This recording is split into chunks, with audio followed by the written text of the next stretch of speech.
Naaresto ng Pasig City Police ang isang lalaki na responsable sa pananaksak at pagkakapatay sa isang biktima sa isang insidente sa lungsod ng Pasig. Ang buong detalye ng report mula kay Patrolman Reynan J. Glaveria.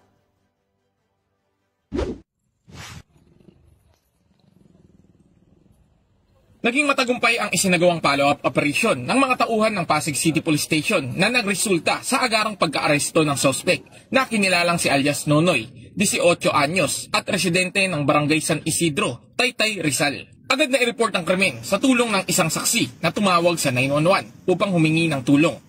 Rumesponde ang kapulisan ng Substation 7 Rosario, Pasig at nagsagawa ng initial investigation at backtracking ng mga CCTV footage malapit sa pinangyarihan ng krimen. Isang saksak sa leeg ang kinamatay ng biktima na ayon sa investigasyon ay dati na itong nakaalitan ng suspect dahil sa away pag-ibig.